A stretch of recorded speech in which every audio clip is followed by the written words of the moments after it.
तुमचं खूप खूप स्वागत आहे। आणि आज मी तुम्हाला मुखवास दाखवणार आहे।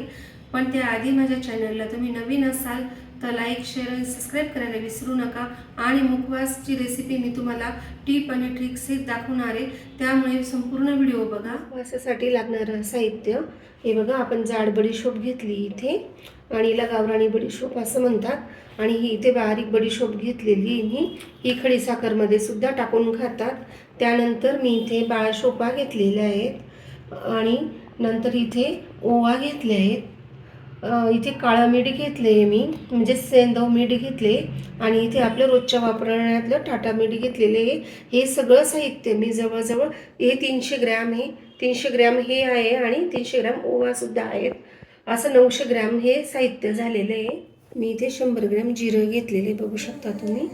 हे सगळं मिळून 1 किलोचं प्रमाण झालं आपलं। इथे मी 200 ग्रॅम तिळी घेतलेली आहे आणि जवळजवळ 300 ग्रॅम जवस घेतलेली आहे, बघू शकता तुम्ही। हे आपले पूर्ण मसाले 1.5 किलो झालेले आहे। आणि आता आपण हे सगळे पदार्थ वेगवेगळे भाजून घेणार आहोत। इथे बघा, ओवा बारीक असतात आणि शोपा ह्या जाड असतात, तर आपण एकत्र जर भाजलं तर ओवा जळून जातील आणि शोपा व्यवस्थित भाजल्या जाणार नाही, त्यामुळे आपण हे सगळं वेगवेगळं भाजून घेणार आहोत। मी कढई गॅसवर गरम करायला ठेवली होती, त्यात आता आपल्याला शोपा भाजून घ्यायचे आहे। शोपा भाजण्याचा छान असा सुवास येतोय आणि त्यांचा कलर सुद्धा बदललेला आहे, बघू शकता तुम्ही। आणि छान अशा भाजल्या पण गेल्या आहेत त्या शोपा। अगदी असं 5 मिनिटं छान फुल गॅसवर पूर्णपणे हलवत राहून आणि भाजून घ्यायचे। आता आपण हे ताटामध्ये काढून घ्यायचे। आता आपल्याला ओवा टाकून घ्यायचे आहेत आणि त्यासुद्धा मिडियम गॅसवर भाजून घ्यायचे आहेत, कारण की मिडियम गॅसवर भाजण्याचं कारण त्या बारीक असतात आणि त्या पटकन जळतात, म्हणून आपण त्या मिडियम गॅसवर भाजून घ्यायचे। छान अशा ओवा भाजल्या जात आहेत आणि ओवा भाजण्याचा सुवासही खूप छान येतोय। भरपूर प्रमाणात बाहेर आता ऊन पडलेलं आहे, पाऊस अजून चालू झालेला नाही, त्या वेळात तुम्ही ह्या ओवा करून ठेवायच्या आहे। तुम्हाला ह्या जवळजवळ 2 ते 3 महिने सहज पुरतील। पुन्हा भाद्रपद महिन्यामध्ये ऊन पडतं, त्यावेळेला तुम्ही अशा ओवा पुन्हा करून ठेवू शकता। छान असा भाजायचा आवाज येतोय, बघू शकता तुम्ही ओवांचा। आता ओवा सुद्धा ताटात काढून घ्यायचे आहेत आपल्याला। सर्वात आधी आपल्याला ही जाड बडीशोप भाजून घ्यायची आहे। बडीशोप सुद्धा एकसारखी परतवत राहायची आपल्याला। बडीशोप सुद्धा छान भाजून झालेली।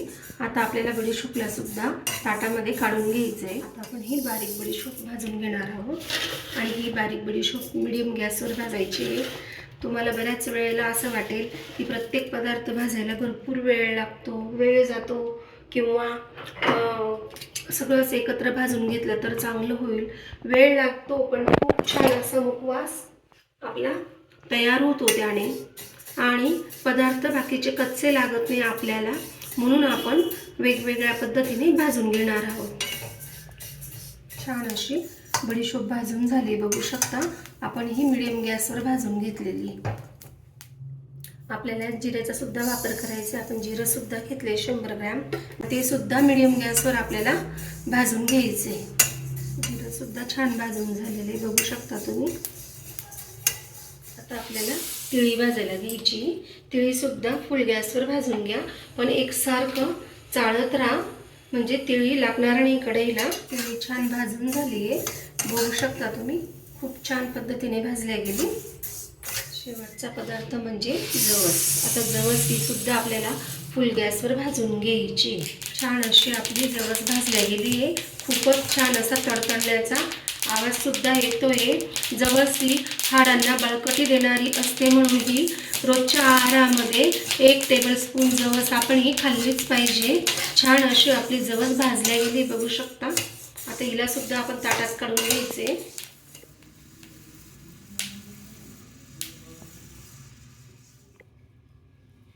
मी हे पसरट भांड्यात टाकून घेणार आहे आणि याला छान असं 10 मिनिटांसाठी गार करायला ठेवायचे।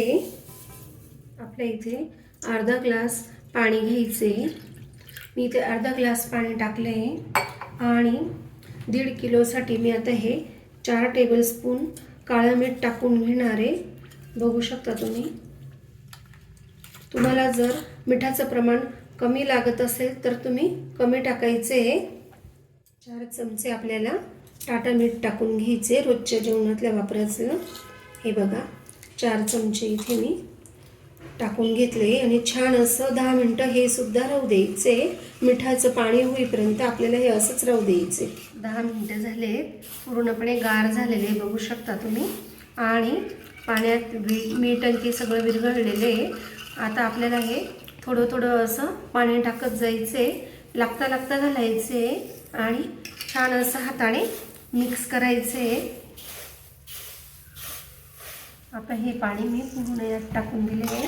बघा पूर्ण लागून गेलं आपल्याला हे पाणी. अर्धा ग्लास पाणी केलं होतं आपण मीठ टाकून. छान असं मिक्स करून घ्यायचे.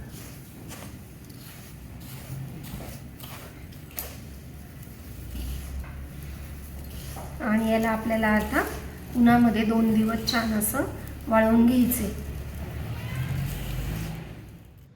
छान असा मुखवास तयार झालेला आहे बघू शकता आणि खूप छान वाळवून गेलेला आहे.